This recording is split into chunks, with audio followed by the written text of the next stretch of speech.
Kuasa hukum dan keluarga kembali melaporkan kekerasan seksual ke kantor polisi. Laporan kembali disampaikan karena penyelidikan dihentikan oleh polisi pada Februari lalu.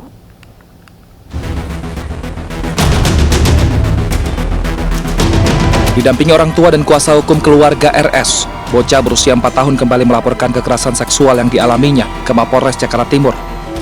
Laporan kembali disampaikan setelah tidak ada tanggapan dari kepolisian atas laporan pada bulan Februari lalu. Kekerasan seksual yang dialami RS dilakukan tetangganya sendiri berinisial B alias T, seorang pemuda berusia 20 tahun hingga sebanyak 10 kali. Dari pengakuan korban, pelaku mengancam akan membunuh korban jika mengadu kepada orang tuanya. Tidak hanya itu, dari keterangan orang tua korban, perlakuan juga dilakukan kepada kakak korban yang berusia 14 tahun. Kasus ini sempat dilaporkan orang tua korban ke KPAI, namun belum juga mendapat tanggapan hingga kini. Saya dengar pengakuan dari tetangganya memang pelaku ini sudah sering begitu Pak, kayak seperti sodomi gitu dari dulu. Cuman dulu dia masih di bawah umur, jadi dia nggak ditahan. Nah terus korbannya makin banyak. Nah ini yang terakhir anak saya Pak. Itu sejak kapan Bu yang Ibu tahu? Sebetulnya dari 2021 saya udah curiga. Kuasa hukum kembali melaporkan kasus ini kepada polisi yang mengeluarkan surat SP3 atau penghentian penyidikan yang diberikan kepada orang tua korban. Umur anaknya sekarang 4,5 tahun. Pelakunya 20 tahun. Iya, 20 tahun. Bagaimana? Tetangga, masih tetangga dari ibu ini. Ya. Berarti sudah pernah dilaporkan, tidak ada tindak lanjut ya? Tidak ada tindak lanjut. Dan perlu diketahui juga korban daripada pelaku tersebut bukan hanya satu orang, termasuk dua anak daripada ibu ini menjadi korban. Dampak kekerasan seksual ini, RS mengalami perubahan perilaku di rumah. Keluarga bahkan terpaksa berpindah rumah karena adanya ancaman dari pelaku.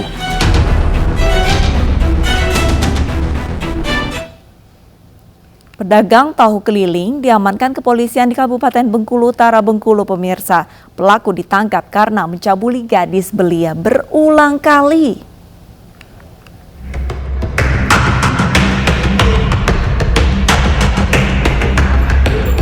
Kepolisian sektor Giri Mulya mengamankan YP 24 tahun, pedagang tahu keliling di Kabupaten Bengkulu Utara, Bengkulu. Pelaku ditangkap usai melakukan aksi bejatnya kepada seorang gadis belia berusia 13 tahun. Modusnya, pelaku mengiming-imingi korban dengan memberikan tahu dagangannya. Korban pun berhasil dicabuli berulang kali. Pelaku dibekuk di rumah kontrakannya tanpa perlawanan. Selain pelaku, polisi juga mengamankan satu unit kendaraan yang digunakan pelaku untuk keliling menjajakan barang dagangannya. Tahu bulat yang kesehariannya melakukan jualan di wilayah, termasuk wilayah Giri Mulya, Kecamatan Giri Mulya, dan kemudian modus operandi pelaku dalam melakukan persetubuhan terhadap anak. Pelaku menjalin hubungan dengan korban dan kemudian pelaku membujuk rayu dengan memberikan iming-iming bersedia bertanggung jawab apabila korban hamil, dan selanjutnya pelaku melakukan hubungan badan kepada korban. Atas perbuatannya, pedagang yang berasal dari Cianjur, Jawa Barat ini dijerat dengan Undang-Undang Perlindungan Anak dengan ancaman 15 tahun penjara. Kisah pilu dialami seorang anak berusia 12 tahun di Medan, Sumatera Utara. Korban diperkosa selama bertahun-tahun. Mirisnya, pemerkosaan dilakukan oleh keluarga dan orang-orang terdekat yang mengakibatkan korban terjangkit HIV.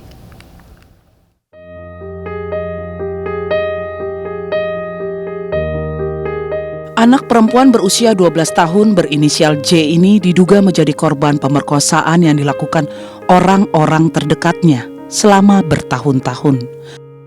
Korban diperkosa sejak tahun 2017, sejak sang ibu berpisah dengan ayahnya dan ibu memilih tinggal bersama pacar. Pacar ibu korban inilah yang diduga menjadi pelaku pertama yang memperkosa korban. Usai ibu meninggal, korban kemudian tinggal bersama nenek, kembali menjadi korban kekerasan seksual yang dilakukan oleh adik sang nenek. Derita korban tidak berakhir sampai di sini, karena setelah tinggal bersama keluarganya yang lain, korban justru dijual ke pria hidung belang dan kembali menjadi korban kekerasan seksual. Di keluarga inilah korban jatuh sakit dan kemudian terindikasi mengidap Human Immunodeficiency Virus atau HIV. Pelaporan dari korban sudah kami terima.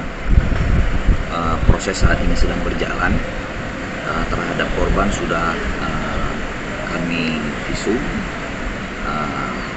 Saat ini proses penyelidikan sedang berjalan, termasuk juga diantaranya pemeriksaan para saksi. Mudah-mudahan dapat segera kami tuntaskan. Kami juga mohon dukungan dari masyarakat untuk dapat memberikan informasi sebanyak-banyaknya apabila mengetahui kaitannya dengan kejadian yang sedang terjadi. Kini kasus ini sudah dilaporkan ke polisi dan kini dalam penyelidikan Polrestabes Medan. Seorang pemuda tega memperkosa seorang bocah perempuan di kamar indekosnya. Korban yang sempat ditinggal pelaku meminta pertolongan pada ibu kos yang kemudian diteruskan ke polisi.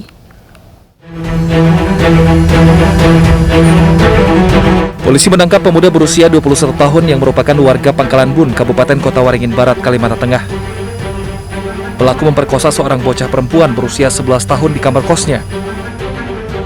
Aksi bejat pelaku dilakukan saat korban meminta pelaku menemaninya jajan di warung. Bukannya dibawa ke warung, korban justru dibawa ke kamar kosnya, lalu diperkosa. Bahkan pelaku sempat mengunci korban di kamar kosnya selama 1 jam, lalu mengulangi perbuatannya. Pelaku juga membekap mulut korban sehingga tidak bisa berteriak. Saat pelaku pergi, korban melakukan perbuatan pelaku ke ibu kosnya yang kemudian diteruskan ke orang tuanya dan juga polisi. Tentang perlindungan anak, setiap orang dilarang melakukan kekerasan atau ancaman kekerasan, memaksa anak melakukan persetubuhan dengannya atau dengan orang lain. Jadi terhadap pelaku ini diancam kurungan pidana penjara 15 tahun penjara. Ya, saat ini sudah kita lakukan penahanan sama dengan yang tadi dalam proses pemberkasan. Atas perbuatannya pelaku dijerat Undang-Undang Perlindungan Anak dan terancam hukuman 15 tahun penjara.